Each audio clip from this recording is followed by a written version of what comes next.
This is important. The people want to know this. Ladies and gentlemen, we were having a conversation about the trades. Are plumbers, are they going to be necessary after 10 years? There are currently an estimated 480,600 plumbers in the United States. I believe that technology will win over time. Never. Let's set the date right now. Put a gold Come coin on, on it. can you put this in our calendar? 7 years from today. Let's put a gold coin on it. If we're already at a deficit for plumbers or tradesmen, it's going to get even lower for the tradesmen that are needed in 10 years. There's no way that a robot or machine could ever even know what pieces would be required when it opens up a wall. The military gets it first. We get it second. Maybe third, maybe fourth. As long as the legend of Mario lives on, plumbers will be strong.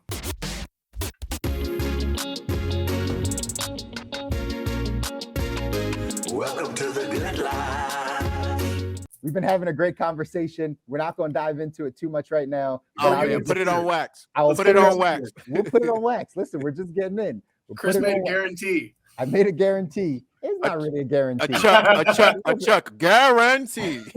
Really wasn't a guarantee. Ladies and gentlemen, we were having a conversation about the trades. We were having a conversation about our plumbers, electricians, welders, those guys. Are they going to be necessary after 10 years, 7 to 10 years from now? I said no. Kobi and Stu had another opinion. They said absolutely. I've never been more certain of anything in my life. And I believe that technology will win over time.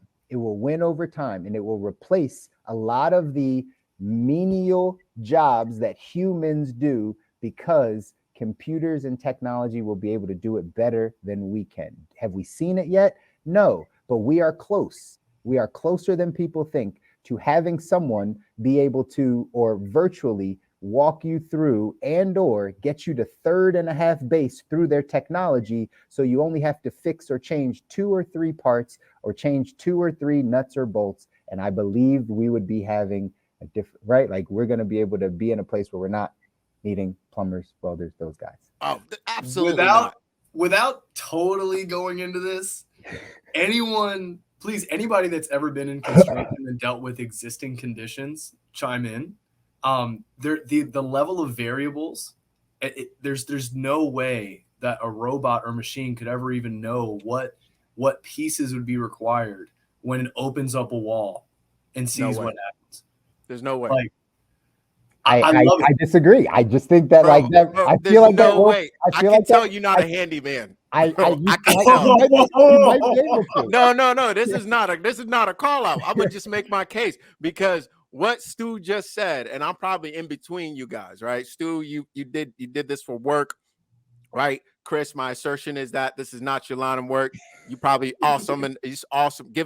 Put this man in the kitchen. He'll whip up something crazy for you. Some terms I don't even know. Do some things with food I've never even seen, right? And I'm somewhere in the middle. You know, I've worked construction before, but it's not my life's work. And I've seen real estate and in-house and things being opened up. I'm telling you right now, where you are correct is that technology will improve things.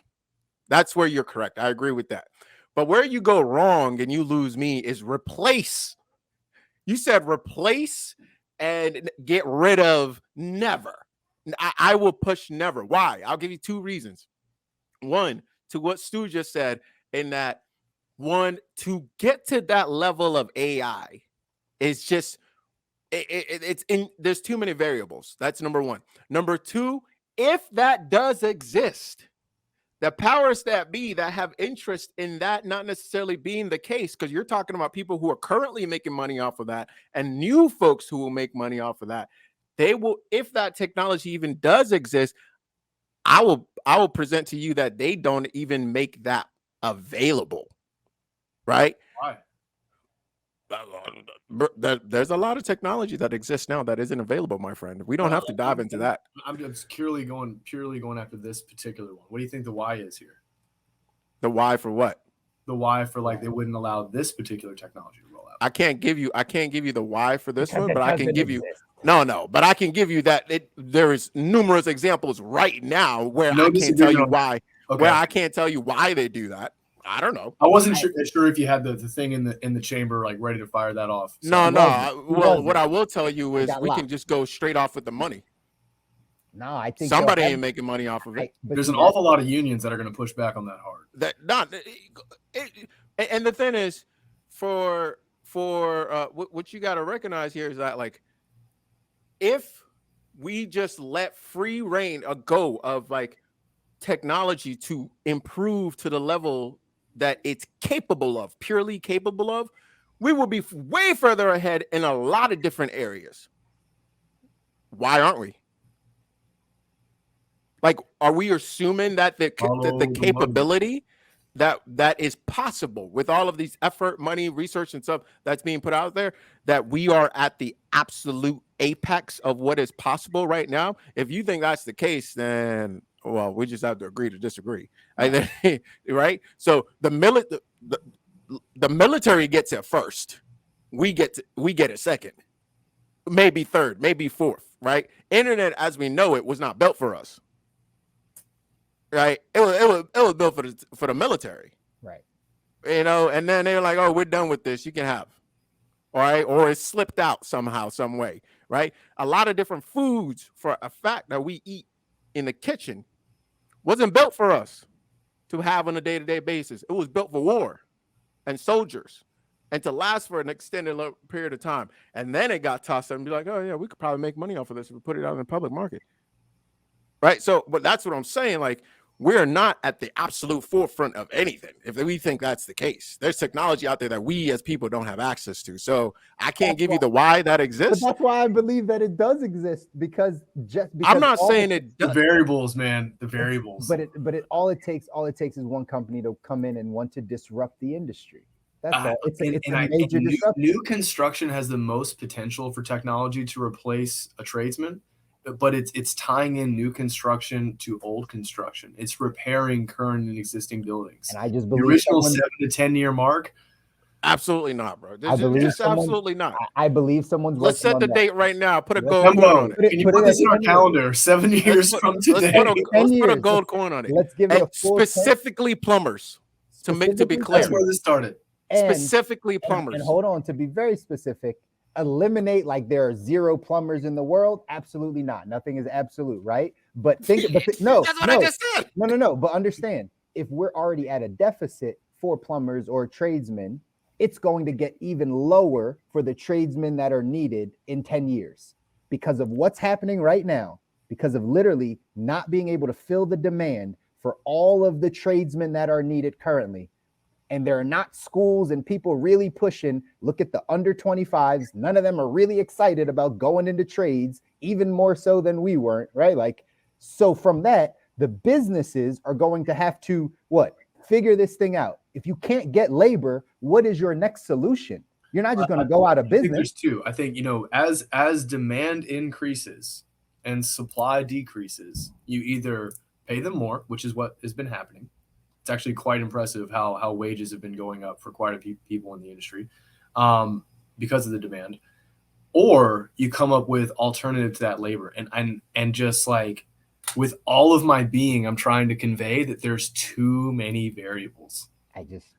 We're talking about a combination of robotics where, there's going to have to be like all-terrain ones. Like the closest I've seen to this is on highways, where it like pitches certain grades at things, but there's still a driver in the seat. He's just a lot less specialized. That's fine. But that's what I'm saying. Technology gets us to third base or third and a half base. You will always need a human for something, but the amount of humans needed to get the job done will be less and less and less over time, even in the trades. It's not going to be the same. Yes. No, bro, I'm looking 10 years. I'm looking 10 years. Let's lock it in. That broad of a statement, less and less usage or necessity of people over time. I can't disagree with that one. But there's an absolute hard limit. There's a hard limit on trades. There is a hard limit one, and the absolute number of 10 to general increase. Absolutely. Like if we have 100,000 plumbers now, we will have 101 next year, 102 next, 103, 100. It will continue to grow, guaranteed. Because if you look at the last 20 years, that's exactly what has happened. Yeah, I just That's don't exactly agree. what has happened. I understand. I just don't agree because I don't think that's And in what that will span of continue to time, happen. and in that span of time, technology has improved. Would you agree? Of course, but Okay. not in that industry. We haven't. There are industries and segments that have not been attacked So you think by all of a sudden they're going to technology. hyper focus on plumbing? Quick time check. We're 10 Somebody minutes that in. owns. We're 10 minutes No, in. this is important. The people want to know this. This is important. The people want to know this. But No, this because is important. what you're saying doesn't make sense, bro. Because if you look at the last 20 years, the number has steady. I mean, like without any variation. You can look it up right now. The number has steadily grown over the last 20 plus years, right? And we're not getting less houses. And the house and guys, like honestly, older houses are worth more than newer houses. Like that's just a general fact in real estate. Older houses are worth more than newer houses because the cost of replacement is significantly higher. So if I built this building right here in San Francisco, building a new one is going to cost me so much more. It's just like it doesn't even make sense. So this one that's already here is actually worth more all the time. So the technology that exists here, right, is kind of set. It's kind of stagnant. Like you need to work around that. You can't just come in and like, let's rebuild this whole thing. And in fact, actually, there was a project that was done, I believe it was in 2012, where there was this huge push towards machine reconstructed houses or like fabricated, like just like brand new houses that were, I think they call them refab or something. Correct me if I'm wrong here. But that project completely fell on its face. Completely fell on its face. Guess who stopped it? Some of the people that stopped it. Someone in real estate or banks. People who are already making money off of it. Why? We don't need that technology. We good. We good. Right. we I'm doing saying. all right. We're gonna put this on wax, guys, because I hear all the things you're saying. This would be a great topic, though. I'm down to spend some time. I still just have a counter. You know what I mean? I have a counter on that side because I think our world and business and technology changes so much and will change so much that I don't think we've seen any of the technologies that are going to change how we think about these types of jobs, these types of things, right? Like, but either way, lock this episode down. Hembo, lock this episode down. We need this in 10 years. Episode 73. Yeah, I have so much to say about this. I could go into a detailed breakdown of each and every trade and just how plausible. You know what? I'm doing it. We're gonna side episode with Stu. Exactly. We're gonna have a side episode. We might do a live or something and talk about it. The line of thinking you have, Chris, though, is the same line of thinking that people project that by 2020 we'll have flying cars. No, it's not. Yeah, it is. It is. It's the same line of thinking. I love how twice you've thrown out these statements. You're like, no, it's not a call out. It's not a call out. But it's not, though, because it's the same line of thinking. It's not the same line of thinking. Technology's going so fast. It's going fast, but there's a line of deviation going on here. Yes, and all we're talking about is the replacing of jobs. Like that happens very quickly. That happens very maybe quickly. For flipping burgers. For all types of industries. Put it across. Actually, not even for flipping burgers. They still got a lot of people. They're still burgers. Yeah, and they're still trying to figure out the robot side on flipping burgers. But like in general, like all of the industries, because remember, business is about bottom line. We would love to make it about other things, and people that are good in business, we like to make it about people, right? And growing. But many corporations and many big businesses in industries care about that bottom line. If they go through enough years of not being able to make profit from their bottom line, they will figure out a solution. You already said there's plenty of technology out there. We have no idea what it is. I promise you, the tops of these companies, if they lose enough money over enough years, will figure out how to get away from people. Whether you think it's in 5 years, 7 years, 10 years, 20 years, 25 years. That general statement is not incorrect. That general statement is not incorrect. But then to extrapolate from that and say like there will be no plumbers. But like I said, there's a big gap. But I'm telling you. So again, take the statement I said, and then no absolutes. It's not going to be zero plumbers, But there will be, if you want to use the same, There will number not that you even be said, less. There will be there will more. be less. There No, absolutely there will be less. more. Okay, that's the Absolutely. bet then. There will be more plumbers All right, what is every what are we year putting at after stake? this. What are we putting at stake on this? One bet? gold coin. One gold coin. Done and done. Yes, and I think- future value. Nah, not right now. Whatever the value of gold coins is, then that's what I want. Let's do it. Let's do it. And by that I mean an ounce, by the way. And He's not shaking. He's not shaking. I know, Hippo, right? noted. Come on, we need this. We need this. Oh, it's There we shook. It's go. shook. I It's got shook. mine ready. We're in. I got We're mine in. ready. I'm ready to go. We're in. 10 years, 2032, June of Every single 2033. year from this point until then, there will be an increase every single year of plumbers. Every single year. Okay. So I'm gonna get that gold coin in 2032. No, you're not, bro. And we're gonna, No, you're not. We're gonna No take way. a look at No where way. things are at. That's okay. It's okay. Listen. Now that we're here, I need to look up the number of plumbers. We need to Oh see yeah, what- that's probably smart. By the way, for those of you we that are talking joining us, US? We talking worldwide? U.S. to be safe. yeah, let's go US. Yeah, That's all. U.S. Because Global, you don't know. Maybe Yeah, people don't value toilets as much. that's what I was gonna say. Like, there might be no plumbers in some countries. Like, Oh, baby. All right. Do you guys want me? yes, we do. All right. With that There are- reaction, Yes, there are we do. currently, now this is from the very esteemed careerexplorer.com, totally legitimate resource I'm pulling up here. There are currently an estimated 480,600 plumbers in the United States.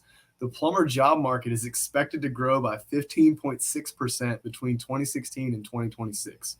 So that's from now to 2026, assuming that this was correct in 2016. Then that means that we're still going to experience roughly. Can you get an actual number? Because if that is from 2016, it's saying it's 400 and something thousand. That was 8 years ago. Be very curious to see what it is in 2022.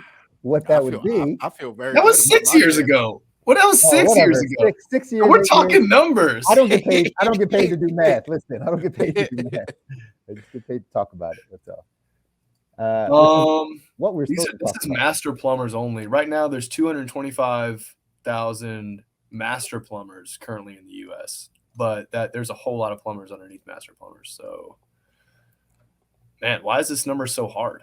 Because they've been dying slowly. For sure. Oh my god! Jesus. Oh, if you boy. are a plumber, we support you. We support you here. At We're least I do. I don't know about Chris, but I We're an support equal you opportunity in having a job. platform. We're an equal opportunity platform. You will have a job. I And want if you to you're, have- if you're, Not on if the you're a census. kid, I huh? want because people It should lie be on like the a census. census statistic. It If should you are be. a child, if you are in high school or whatnot, and university is not for you, nothing wrong with picking up a plumber job and learning financial literacy on the side, getting yourself a little side business, getting yourself something going. 5 years, 10 years, you smart enough, you'd be good to go. Or It could be makes a lot of points. And if you learn that trade, you can literally open up your own business so easily. It doesn't even have to be your side business. You become the master plumber and you just start going. Actually, you don't even, I'm not even sure if you have to become a master plumber to start your own gig. sure, I have a client that is a tradesman, and this is completely an option for him. He has the choice between employment or self-employment in a very, very stable industry. That, well, stable according to me. Stable. for Very- now because we all know all industries. Now what? Because what else? What other industry is so stable? There's like, oh, I just did this for 40 years. Construction is the Currently. second oldest industry in the world. It's been around the block. I understand it's still But not I- stable. I- Unintended, given the first oldest industry in the world. Yeah, I can say with strong conviction that plumbing is very stable. Very, right very now, stable. Right No, now, no. and for the past 20 years, probably. But I'm telling you, What? 20 years? I'm Whatever. talking like whatever, Romans. 100, 200, The Roman era. but they weren't called plumbers. Back They then. were- They didn't even have. Oh, right? sorry. So they were called That was Mario. They were 2001, called right? Mario. Super Mario. That's what they were called. Whatever they were called, regardless of it, As long as the legend of Mario lives on, plumbers will be strong. and he Bro, will. There's will. this is not a this is That's a like bar. plumber Hemo, is just like put that all over the my number Instagram. one of all these jobs here, bro. I'm telling you, dog. Listen, gold I'm coin. telling you. Gold coin 10 years. I'm down. The bet is on the table.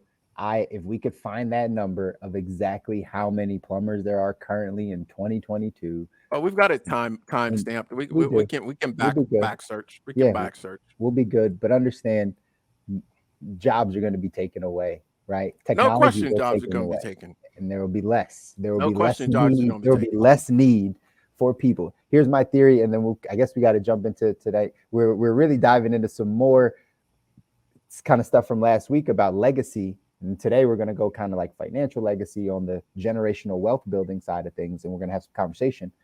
I think that's where we're going to go because I lost my last train of thought. So it is what it is. We're here. Yeah, Welcome. make it happen. Welcome to the show, everybody. Welcome. You got a chance to hear our extended conversation from our pregame that we're holding over here, and we got into some good conversations about, what's going to happen in the future with technology. I firmly believe that people are going to be needed less, but either way, maybe not in plumbing. Maybe not, guys. Anyways, we're here. Let's dive into Definitely not into plumbing. Definitely not. I think 480,000 is still the best guess. If it's still the best guess, The internet says. We'll backtrack this. Yeah, I'm Go sure. ahead. My fault. But Sorry to interrupt. that's okay. But let's dive in, because again, this is the Good Life Visual Audio Podcast, guys. I got obviously Stu here. Say hello again, Stu. What's up, y'all? Guys, Kobi is here arguing with me already, but say what's up, Kobi. What up, Doe? Shout out plumbers. For the trades. For the trades, plumbers, we do love Man you. of the people. We have just made Chris public plumber enemy number one. Totally. I'm gonna get so much. I'm gonna get This so man much hates plumber. toilets. I'm gonna get so much plumber and trade hate in my social. It's all good though.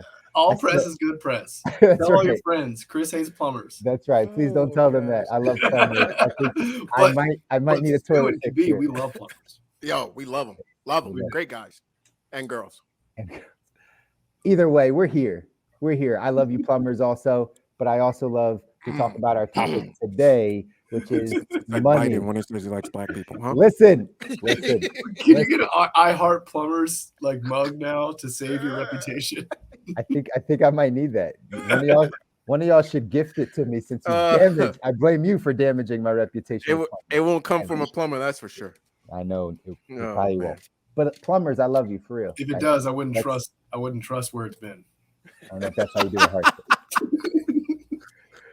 Not the stuff we want to think about. What do we want to think about? We want to have a conversation today about generational wealth.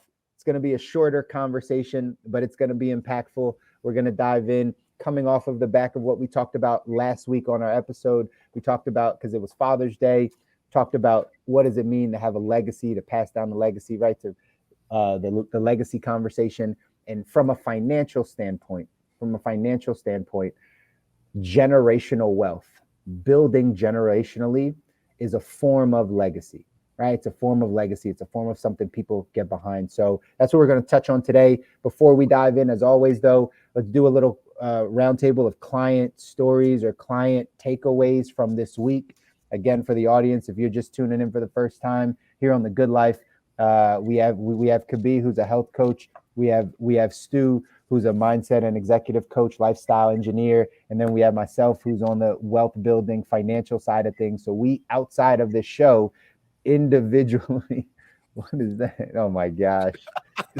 Oh my gosh. If you're just listening to this, we're not even going to address what's happening if you just saw it, but it's all good. It's a shitty conversation. Oh, I see what you did there. Are we gonna get over this plumber thing? Is this gonna be I don't think we will. I don't know that we'll be able to get over this. I need a Super Mario hat. Oh my gosh. Let's figure this out. Quick round table of client takeaways. Again, we're having conversations with people. What are we getting? What do we want to share? Stu, dive in, man. Give me some takeaways you got for this week. Wow. I feel like my whole palate has been cleansed by this plumber conversation. I don't have any plumber victories.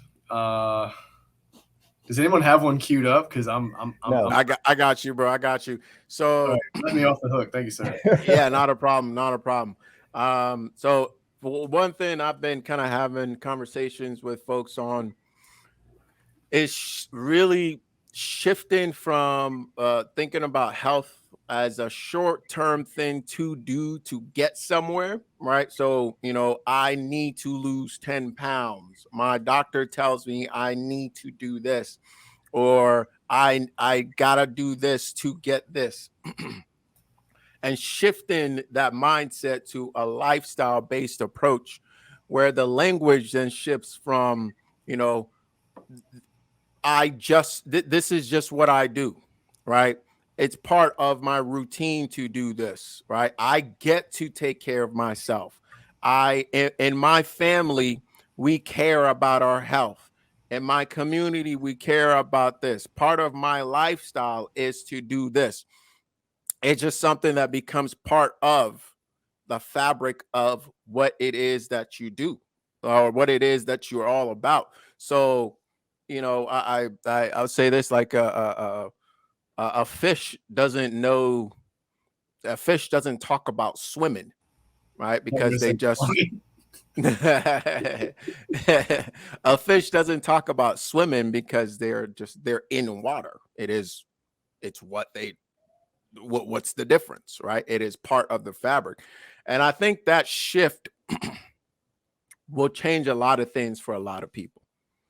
And one way, there are a number of ways of accessing that. One way of accessing that is to do a deep dive into what is pulling and pushing you when you're taking on these activities.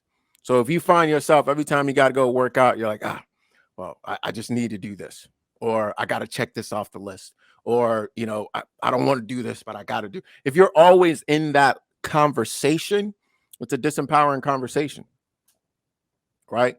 If you can switch that conversation around and, man, this is just part of, it's not a resistance every single time you're up to it. It makes a huge difference in the pursuing the lifestyle. So, that is a conversation I've been having with a number of different people this week. A conversation I realized that if we can really take on, will make a big difference. Because the overarching conversation around health in the U.S., I can speak to the U.S. specifically, is this kind of like a must do, have to do, like part of the checklist. Like that in and of itself adds stress, man. For sure. And that kind of defeats the purpose. Right? It's something we get to do. We get to enjoy. All right. So let's take that on. Try that on for size. If it fits you, keep it on. If it doesn't, go ahead and toss it out. I love it. I love it. Somebody's gonna definitely take. Go ahead. I'm sorry, Chris. No, I was just saying somebody's definitely gonna be able to take that and wear that, man. It's obviously it resonates, I'm sure, with a lot of people, because that self-defeating talk is big for people of what should be done, right? We just had that conversation of our shoulds. So I'm so glad you just addressed it as self-defeating talk, because I think a lot of people may feel, I think some people would identify with the self-defeating nature of that, and others may think that is how they're supposed to hype themselves up to get the thing done, when in reality you're actually cutting yourself off at the legs, because you're making it feel like it's something you need and should do, when in reality this is something you want and can do. Right. So I think it's a beautiful reframe, dude. Right. Real quick, right there. I think there's a difference between being on your last set of your hard workout and you got to like push yourself to go ahead and finish strong because you've hit your limit. But if you're just about starting and every single time right before you start, you're literally hitting your limit, that's a tough thing to sustain. So I think that there's a big reframe. It doesn't mean that, everything is going to be all joyful all the time. It could get there, but everything joyful all the time. But it means if you're literally, before you even start, you're like hitting your head against the wall to get going, chugging, two things of C4 hype drink, go ahead and listen to all this jack off music, right? And get them just to do one set. Oh, that's tough. That's putting yourself in a pretty high stress just to get that happen. So yeah, man, I clarify that because I appreciate that reframe you just did, bro. I got two, so I'm just gonna go with one unless I get really excited and I can't stop myself. The first one is I've recently been looking at everything I do for self-care. I've stopped thinking of it in terms of just routine. Not everything I do for self-care has to be a part of my routine. I've been walking my clients through this shift I've been going through for them to try on for size, just like Kobi put it out there. Try this on for size. Check this out. There's some things that you may experience as you're learning what works for you for self-care that you want to be a part of your routine, and other things that you just want to save to self-soothe as needed versus routine. So for me personally, I've been finding that getting outside, because I work inside in a remote capacity, and exercising, some things that I took for granted that I would do because I was always climbing around the job site outside, those things to me have to become routine.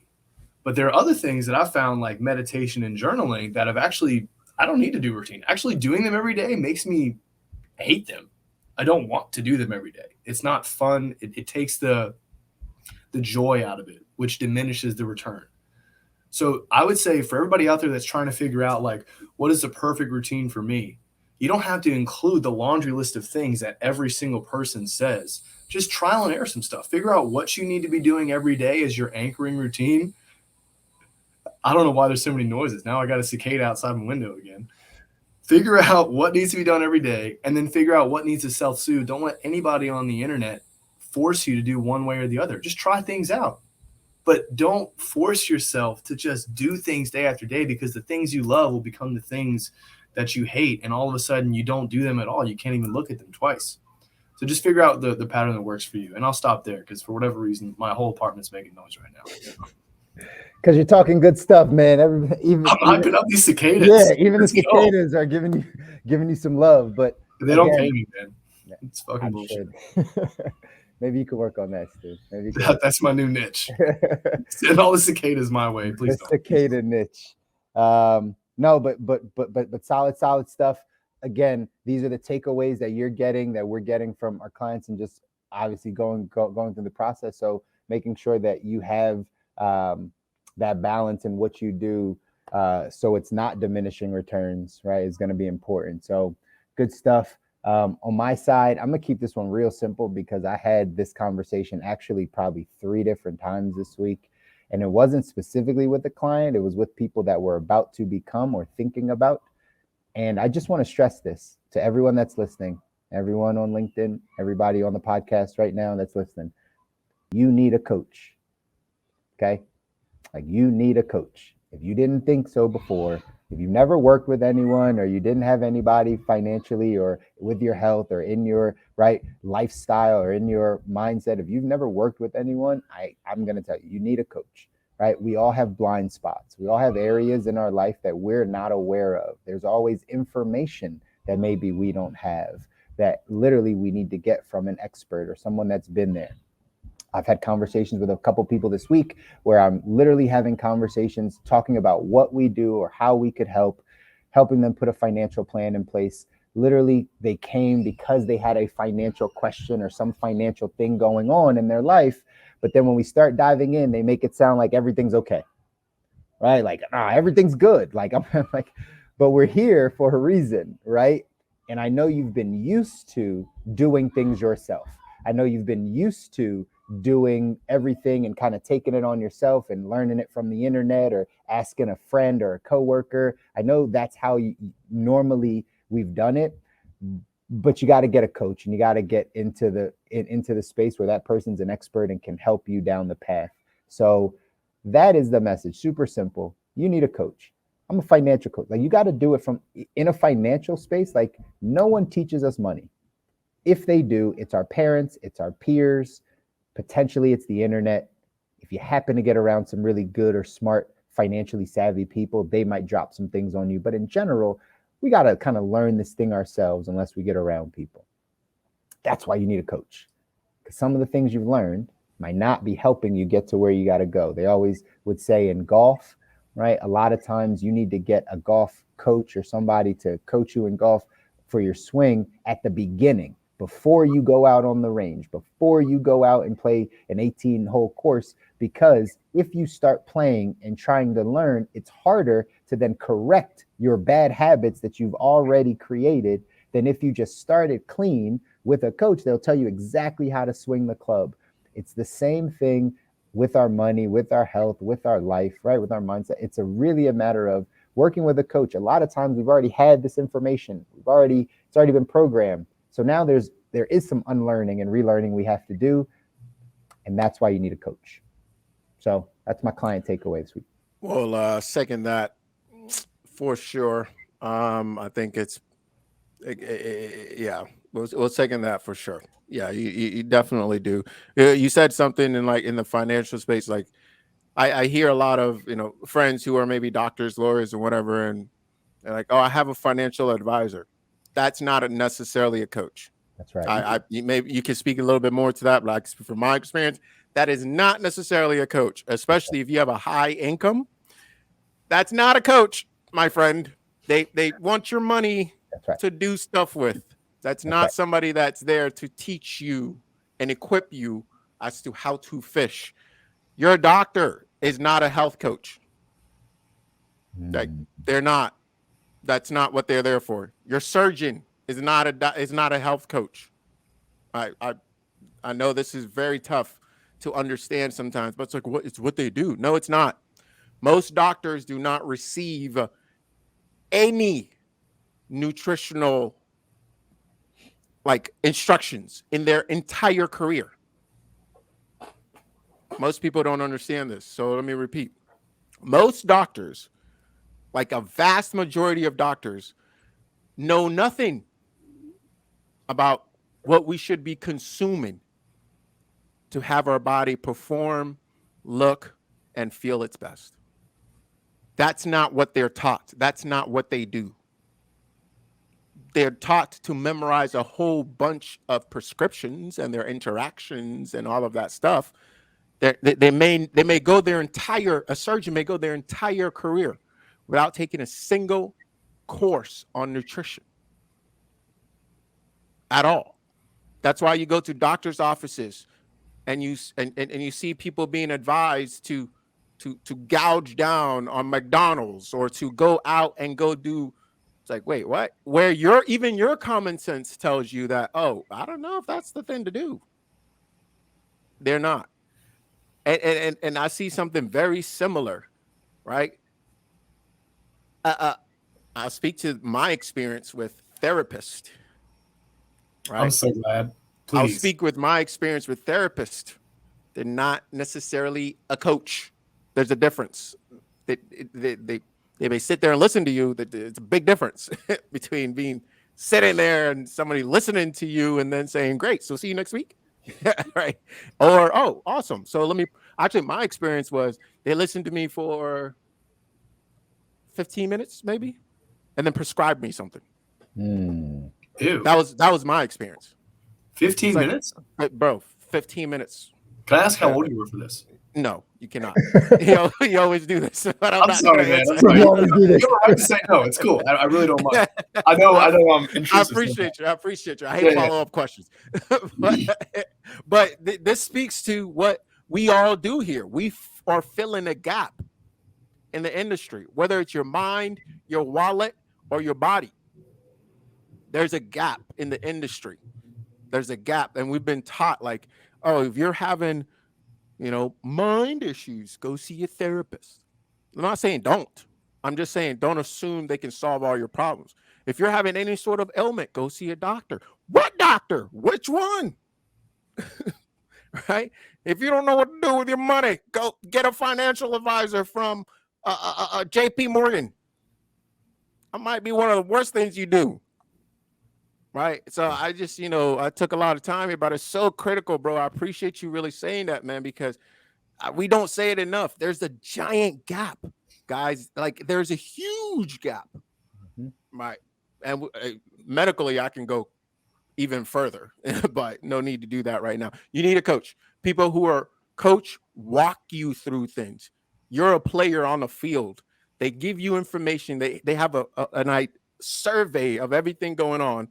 They look at your situation. They see where you want to go. You want to win the championship. They say, okay, this is what you're doing. Do this, and this differently. Try that. Come back. Let's see if it works. Blah, blah, blah, and go back. It's very different. Coaching is very, very different. So if you're hearing this somewhere, I would actually love somebody to comment on this. This might be the big thing for today. Do you see any of these gaps? what is your experience? Do you have any stories around any one of these gaps? Right? Do you have any stories around that you can I know so many folks, for example, that come to me, it's like, oh, I saw this doctor and they told me X, Y, and Z and it didn't work. Da, da, da. Guys, we have second, third, and fourth opinions for a reason. Because even within their particular field, just because you're a doctor doesn't mean you're a good doctor. All right.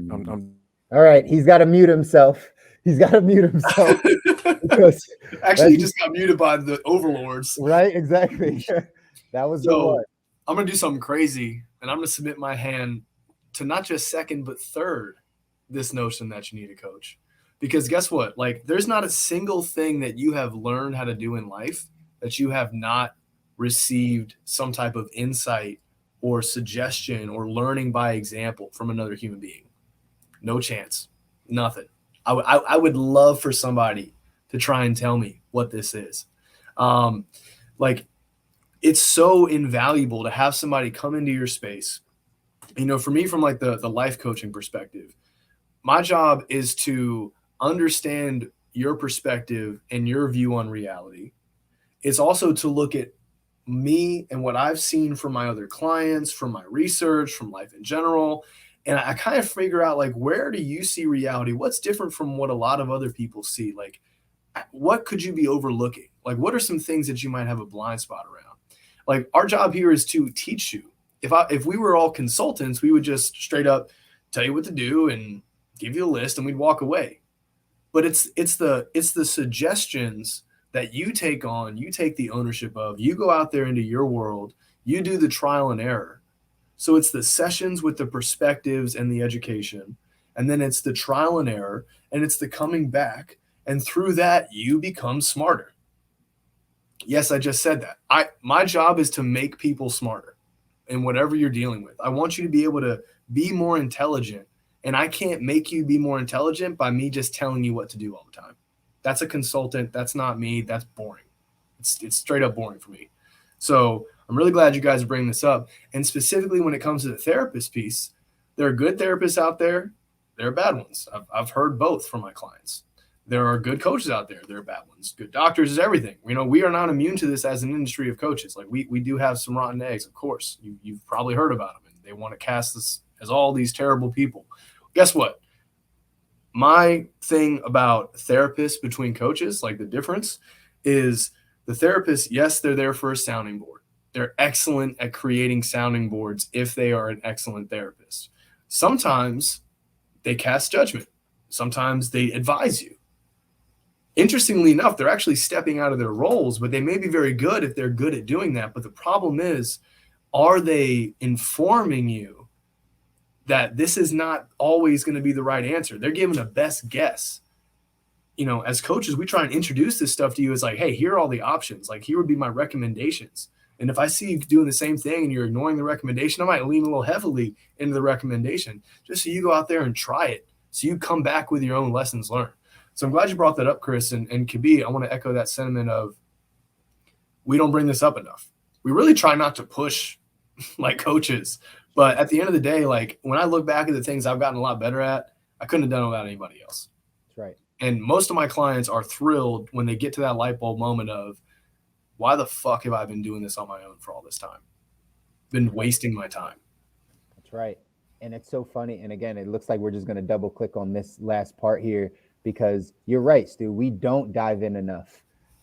We don't dive in enough to tell you how important it is that you have a coach, right? This isn't necessarily something that people are the most comfortable with or starting that process, right? Like, how do you find a coach? The reason why we jump on and do this is so we make ourselves accessible to you guys. So, you know, hey, if I am struggling in my health or I have questions in my health, you know, you can go to Kobi. If you do need help in your mindset, in your relationships, and how you're thinking about life and designing it, you can go to Stu. If you need help in your money and you are open enough to ask someone, because that's the key, you know that I'm here. You can reach out. We're giving. And he's great. I literally work with him, so I recommend it. I appreciate it. I appreciate it, Stu. And again, a lot of times we don't go about knowing that other people are even working with someone financially, or other people are working with a coach. Sometimes we're not, our clients or the people we work with don't talk to other people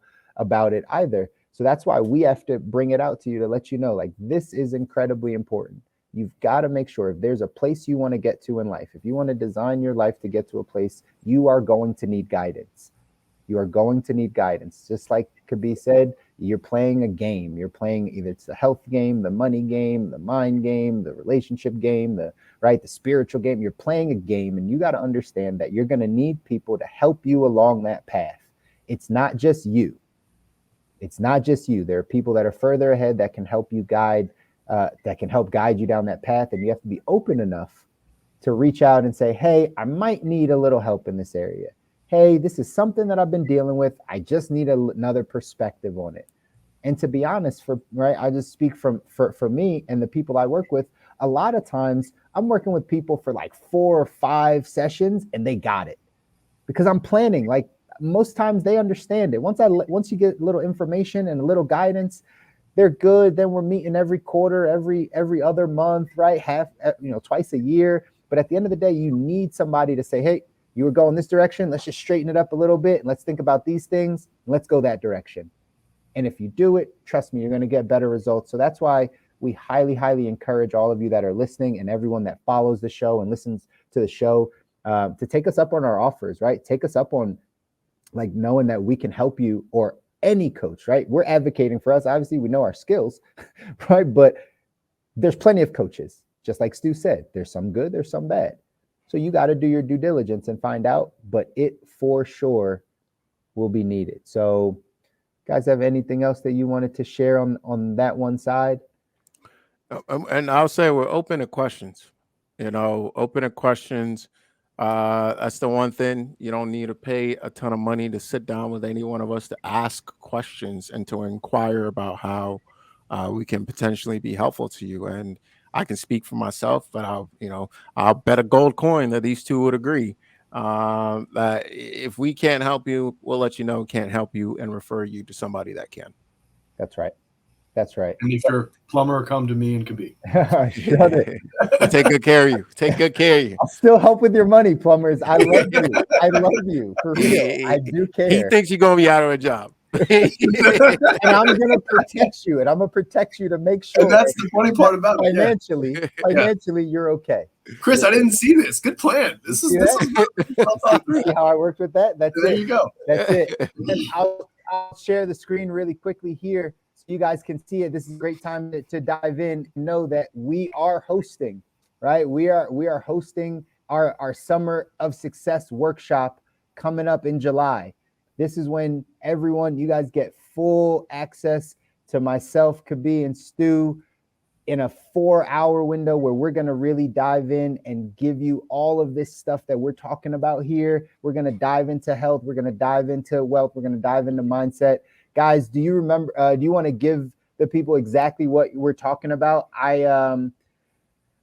Kobi, you are, I know this one's going to be a big one for you and a good one for you. You want to tell the people kind of what you're talking about on this workshop? Yeah. It's funny that you throw that out here. Guys, we're going to be talking about health. It's all and I'll be talking about mindset. I'm just getting back to you because of the plumber stuff. That's all. It's just the plumber stuff. Oh man. We're really gonna revisit. Chris is gonna be hosting a plumber special. Gonna be revisiting kind of the core tenets of what I really believe as a coach and the way that I've gotten results for myself and my clients. Focusing on the gut, but what happens, but specifically on this round, we talked about the gut and food addiction last time. Specifically this round, focusing on how to start if you haven't started already, taking care of your gut. And if you have started, or if you can't get started on a solid food vacation, what is an easy way to get going right now? Like, what can you do right now to hop onto a system that's going to make a difference? Whether you are looking for aesthetic results, belly fat, weight gain, any of that stuff, whether you're looking for kind of longevity, vitality results, you have any issues with blood pressure, all that, any of that stuff, or whether you're looking for performance type based results, whether you're low on energy or your anxiety is high and things of that nature, how you can take that, how you can take a simple step to hit each and every one of those areas right away. That's really what we're going to be focusing on this time around on the health side. Awesome. Stu, what about you, man? What are you going over in this Summer of Success workshop? Well, I was actually just looking for the breakdown of what I was going over, and I couldn't find it while Kobi was talking. So I'm going to go ahead and break it down to, overall, for those that haven't been paying attention, like we're going after the corporate athletes, like those individuals that are really trying to like hustle and maintain the energy, the organization, the just the mindset to just get after it in life. Specifically, I'm going to be doing a combination of some business development stuff for the solopreneurs, but also some more of the mindset type things on how to just take care of your headspace. Now, for a lot of people that are corporate athletes, you may be putting that on the back burner, but there's a lot of things that go into your headspace that are necessary to be in check, like your relationships on a personal level. Because as Kobi, Chris, and I have alluded to in the past, you're an extension of your business. Your business is an extension of you, excuse me. So if you want to have a solid business, a solid just career path, like whatever you are attempting to create, you have to have a good foundation. And for a lot of people, that requires strong personal relationships, a strong relationship with yourself, and just I'm going to be providing you with tools to make sure that you're not carrying around unnecessary negative energy, confusion, chaos up here. I want you to be calm, cool, and collected for anything that you come across. That's huge. That's huge. And that's going to empower so many people. On our side, on my side, on the money side, many of you have heard me talk about the 101, 202, 303 level of money. This workshop is going to be a little bit more of that 202 level. We're going to be talking a little bit about organizing your money, how your cash is actually flowing, right? Do you have, if you are an entrepreneur or a solopreneur, do you have your business set up, your money set up properly where it's coming from a business account then going into a personal account? Do we understand our savings? Do we understand where we should be investing that money if we have a business or if we don't? We're going to really dive into some of those money topics on our Summer of Success, at our Summer of Success workshop. Again, it's coming up, guys, July the 24th. Right there on the bottom of your screen, it has the link bit.ly/TGL mid-year. Sign up for the event. It's a free event. If you sign up, I believe before the end of June, we're entering you into a raffle. So there's a raffle. We're going to be able to pull somebody's name. One lucky winner is going to get sent some books from us off of our personal book list. And again, to continue to allow you to push yourself towards designing the life that you want, these books are going to be great resources for you. So again, sign up for our mid-year event. This was just a good time to let you know that we are hosting this and we're doing this for free for you to get value. Invite people that you know that are those corporate athletes, those entrepreneurs, those people that are striving to get better in their work, in their life, with their family, in their health, and in their mindset. Reach out to them, share this link with them, share this live with them, share this podcast audio with them. And hopefully we get a chance to see all of you guys coming up July 24th, which is a Sunday, I believe, on Zoom. So, gents, we were supposed to talk about generational wealth. That's what we were supposed to do. So I apologize for anybody that jumped in thinking this was about generational wealth. Psych. Psych. Gotcha. Anyway, we will have that conversation. Before I let us all go, let's do one quick roundtable to answer one question, because this will lead into when we have this generational wealth conversation. In a minute, guys, in 1 minute, tell me what's more important to you, cash flow or net worth? In 1 minute, Give me your idea. What's more important to you? Is it your cash flow or your net worth? All right. I'll go ahead and get us started here. I know we didn't talk about generational wealth, but if you want to have wealth for an extended period of time, generation after generation, it is critical that you have a plumber in your family. Oh man, that's I thought I was gonna get away without any more plumbers. I thought, but I left it I'm open. done. Obviously. I'm done. Cash flow all day. Cash flow all day. Do you want a why, or are we good with that? Maybe we revisit the why on the next time, the next episode. So we'll mark this that Kobi's answer is cash flow. All day. Stu, what's yours? Cash flow. And as any good professional knows, especially plumbers, like you got to have a good flow going in and out. And if you're talking about money, Chris is your money plumber. All right, guys. Clearly, I'm not going to get away from this plumbing thing tonight. Plumbers, I apologize. Listen, if I've hurt your feelings or given you any doubts about your life choices, I honestly apologize. I'm just telling you that you might want to think about something different in the next 10 years. But anyway, that being said, my answer, net worth. Oh. Right. From a financial guy, understand that generational transformation happens with net worth, not with cash flow. Right. So if that's the goal, you got to start having that conversation. But that's what we're going to have on another time we jump back on, because I think it's important to have. And we talked too much about plumbers today, even though I love you, plumbers, I love you for real. So we talked a lot about you today. Now, Professor, mechanics, we got you next. Welders, electrician, mechanics are coming up next. No, who's taking us out, guys? Kobi or Stu, take us out, man. We're at the end. I'll take us out. Cool. All right, so that's it for us today. No more plumber talk. Tune in next week for the rest of the trades. If you guys like what you heard, subscribe, smash that like button. Tune in next Monday for another good one. Perhaps a little bit more on topic, but maybe not as fun. Who knows? You got to tune in and find out. And honestly, share this with anybody that would love or hate this, including tradesmen, because all press is good press. So until next time, guys, keep living the good life. Don't share this with a plumber. Don't. Do it. How about the plumber? See you guys. Welcome to the good life. Plumbers, I love you.